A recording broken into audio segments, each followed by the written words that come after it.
So you start off here on the first floor of the Guardian's Colony, the start of your adventure in this magical land / never-ending addiction. Over here on our right is the orange crystal, aka your new best friend. This crystal takes you to your room and you can leave your room and go back to any of the main social hubs. So it's perfect for when you get lost. And yes, you probably will get lost. I mean, 100%. You are going to get lost. So this is your room. That little robot there, you can name and store all your items in, but we'll touch on that later. You can leave through the doors on the left and it will take you to any of the 4 planets you've been to, so you can go back to somewhere you know.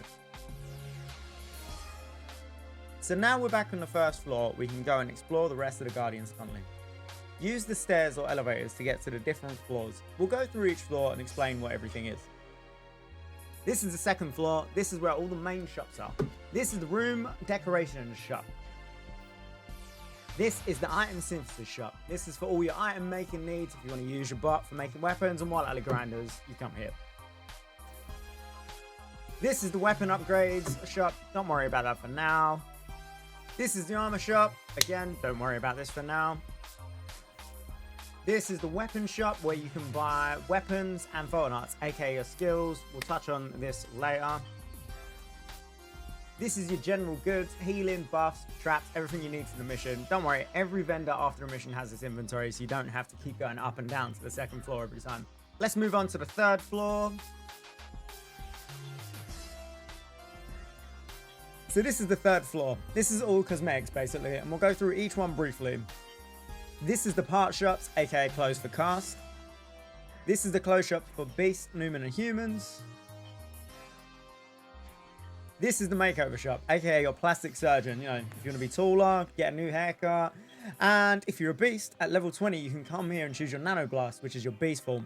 Definitely do this. This here is the R&D department. To be honest with you, I don't even know what this is used for, minus a board for a spell for late game. But things will happen here soon. TM. And this is the nightclub. Pretty much only gets used on New Year's. Let's go to the 4th floor. Here we have the famous 4th floor. Once booming with degenerates and beautiful humans alike, now kind of a ghost town. On our right, we have mission counters there and there. On our left, we have the planet counters. New Days, Motu, and Param. Alright, next is the 5th floor.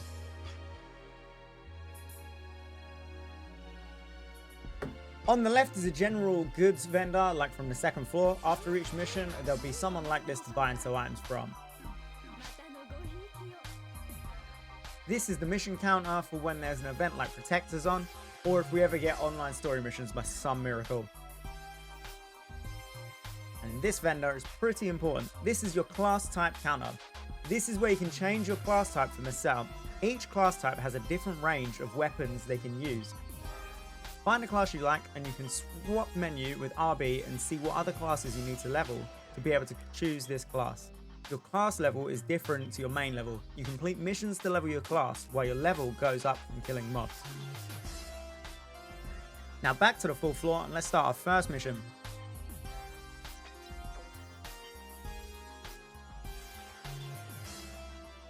So this will be your first mission counter as a new player. This counter holds unsafe passage and its monsters start at level 1, which is perfect to learn how to play. You're greeted with 2 options when entering the counter. Join Pie, which will show other people running from the same counter, and Select Mission, which will be how you start a mission. As you can see, there are different levels of difficulty, C being the easiest and S being the hardest. You need to meet a certain level requirement for different difficulties and varies for each mission.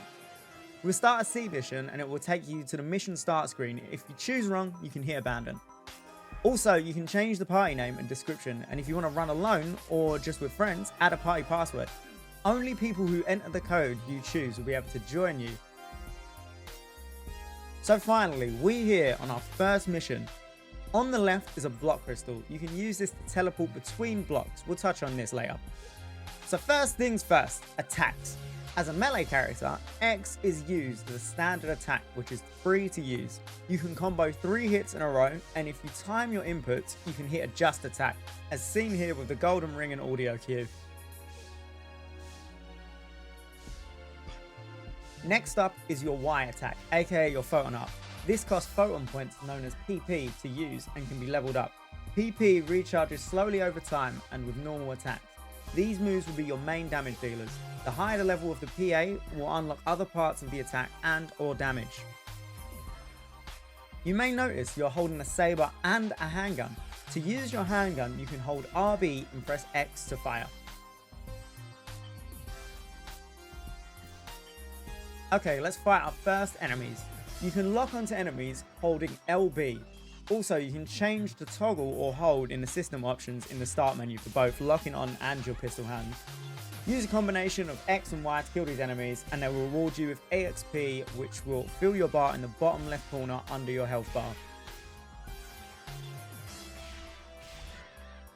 Enemies have a chance of dropping items on the floor. Pick them up with A. As a new player, you should probably pick up everything and sell it from the seller, aka money, early on. Keep fighting your way through all the enemies to eventually level up, and you'll get added stats like attack and health points. The green flash on your character means your photon art just leveled up. Starting from level 1, every 10 levels your PA will evolve. Either adding a new part of the booth or add a glow to the animation itself. Different classes have different caps for PAs. For example, as a hunter, you can only level your striking PAs to 20, but as a fortifier, they can go up to 40. If you hold B, you can bring up your palette. Press up and down on the D-pad or RB and RT to switch between weapons you have equipped on your palette.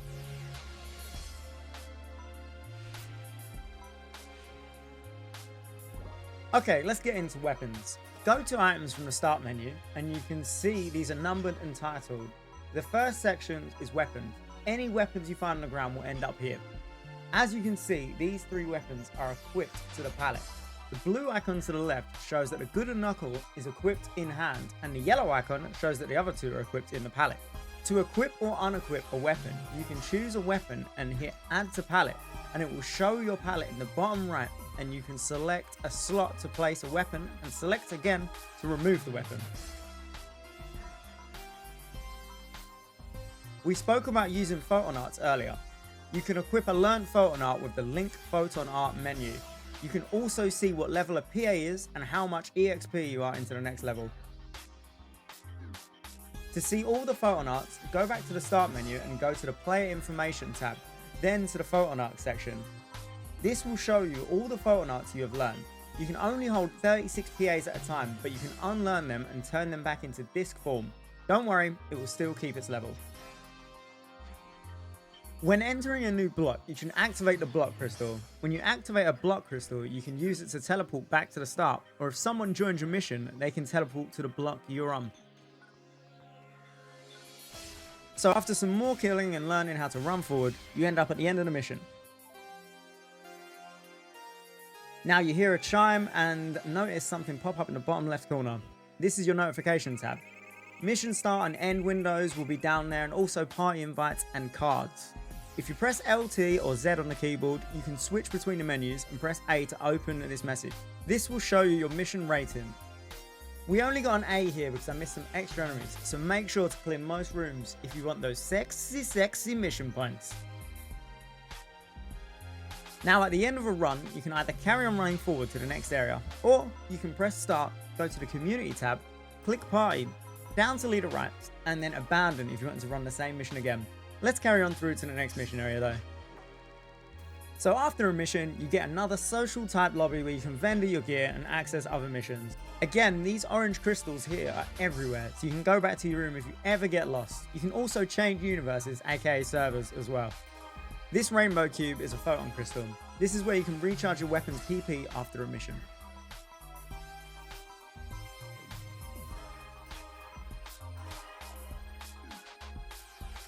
This here is another vendor. After a mission, buy more healing items and sell stuff you have found. Healing items. So your mates are HP restorers, mono, die and tri. Star atomizers heals you and teammates nearby. Antimate and soul atomizers heal status effect. Moon atomizers revive teammates. All these ride items are buffs. Scape dolls auto revive you when dead. Photon charges recharge PP to currently equipped weapon. And the rest are traps, aka items you can use to attack enemies. Wouldn't worry about them until late game, but feel free to try them out. Continue on to the next mission, and when you get to the last room, you'll meet your first set of clear boxes.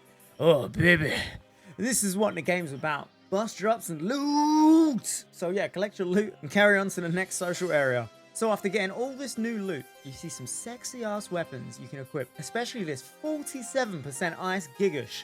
Oh. In PSU, weapons and armor can roll an element from 0% neutral up to 50% of an element. So if you get one close to 50, keep hold of it. Now you need to learn a photon art to make this weapon actually usable. So we need to run back to the weapon shop on the second floor. Run back into the mission counter and hit return to city. This is the weapon shop. They sell weapons on the left and PAs on the right. Don't buy any of the weapons here because you most likely will be able to find a better and cheaper one in the player shop. God, I love economy in games. Blue guy has tech PAs, aka spells. Green guy has ranger PAs, aka bullets. Red guy has striking PAs, aka everything we need. They're pretty expensive, so may want to sell some stuff. Okay, we're going to buy a tornado break for our greatsword we just found. It doesn't learn automatically. As you can see, we don't have any learned photon arts. Go to the third tab of items, which is healing and consumables, and choose learn from tornado break disc. Now, if you ever want to unlearn the skill or put it back to disc form to move to another character, or maybe you just hate it so much you just want to get rid of it, you can go to the photon arts tab in player information and select it to turn it back into a disc form. You can learn and unlearn PAs as much as you want. You won't lose your level if you turn them back to disc, so don't worry. So now we have Tornado Break learned. We can link our sword with that photon art. Remember to link your PA with any new weapons you equip. Now PSU doesn't have a typical friends list. You have to receive someone's card and you can check their partner card in the partner cards menu. Oh look, a unscripted wild Bobo appeared in one take. Let's say hello. Hello! Now we send Bobo our card. He can now see us on his partner cards list.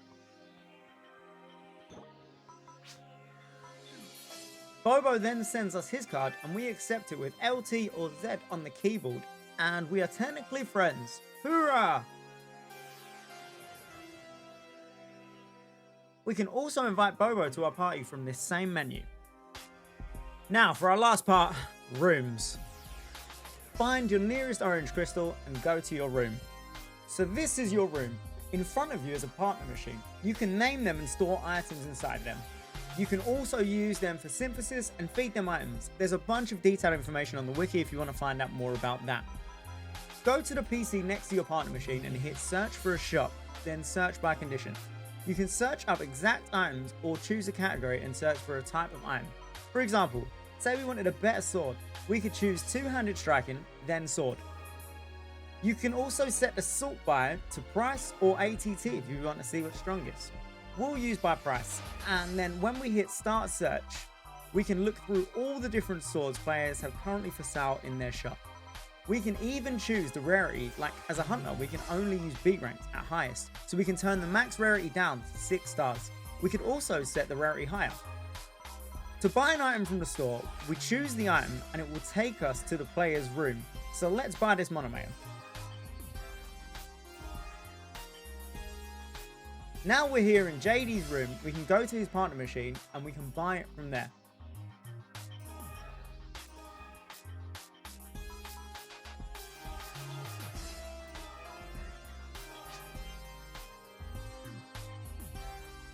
Go to the computer and return to room when done. Maybe say thank you if they're in the room. Now we're back in the safety of our room. I think that's it. This is my first ever guide.